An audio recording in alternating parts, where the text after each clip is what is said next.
सावरकर को पता ही नहीं था कि उनके बड़े भाई गणेश दामोदर सावरकर भी अंडमान की उसी जेल में कैद है। एक दिन अचानक उनका आमना सामना हुआ। एक दूसरे को देखकर वे दोनों ही काफी भावुक हुए। लेकिन किस्मत तो देखिए, वे दोनों ठीक से एक दूसरे से बात भी नहीं कर पाए। एक दिन गणेश सावरकर ने अपने हाथ से लिखा एक खत वीर सावरकर के पास पहुंचाया।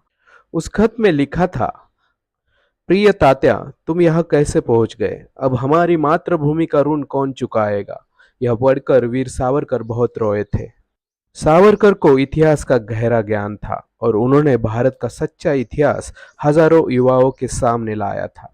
जेल में भी सावरकर ने स्वाध्याय मंडल की स्थापना की, जिसके माध्यम से वे सबको भारत का और विश्व का इतिहास पढ़ने को कहते थे। लेकिन कुछ लोग मानते हैं कि सावरकर को पता था कि जेल में रहते हुए देश के लिए कुछ नहीं किया जा सकता, तो उन्होंने साम दाम दंड भेद की नीति अपनाई। उन्होंने अंग्रेजी सरकार को कुछ पत्र लिखे, जिन पत्रों को लेकर आज भी विवाद होता रहता है। कई लोग इसे उनका माफीनामा कहते हैं, लेकिन हमें इन सब में नहीं पड़ना है। जो सच्चाई है वो हमें सामने रखनी है।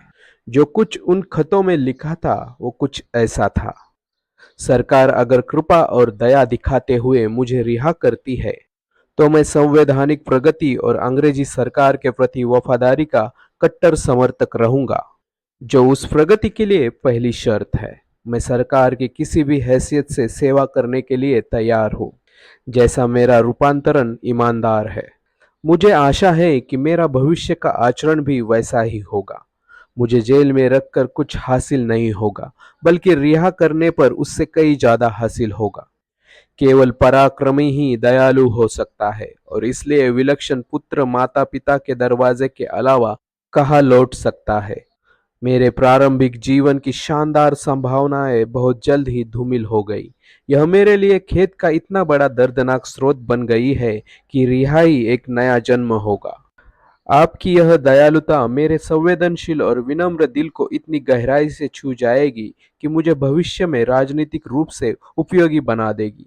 अक्सर जहाँ ताकत नाकाम रहती है, उदारता कामयाब हो जाती है। मैं और मेरा भाई निश्चित और उचित अवधि के लिए राजनीति में भाग नहीं लेने की शपथ लेने के लिए पूरी तरह तैयार है। इस तरह की प्रतिज्ञा के बिना भी खराब स्वास्थ्य की वजह से मैं आने वाले वर्षों में शांत और सेवानिवृत्त जीवन जीने का इच्छुक हूँ। कुछ भी मुझे अब सक्रिय राजनीति में प्रवेश करने के लिए प्रेरित नहीं करेगा। तो दोस्तों, ये सभी बातें विनायक दामोदर सावरकर ने अंडमान की सेल्युलर जेल से सजा काटते हुए 1913 और 1920 के बीच दायर की गई दया याचिकाओं में लिखी थी।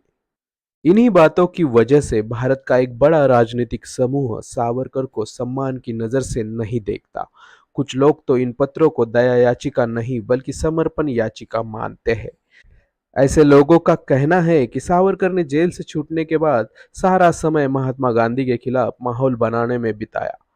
1937 में पूरी तरह रिहा होने से लेकर 1966 में अपनी मृत्यु तक सावरकर ने ऐसा कुछ नहीं किया जिसे राष्ट्र सेवा कहा जा सके। अब ये सारी बातें जानने के बाद दोस्तों, अब आप नदी के किस किनारे खड़े होना पसंद करोगे, यह पूरी तरह आप पर निर्भर है।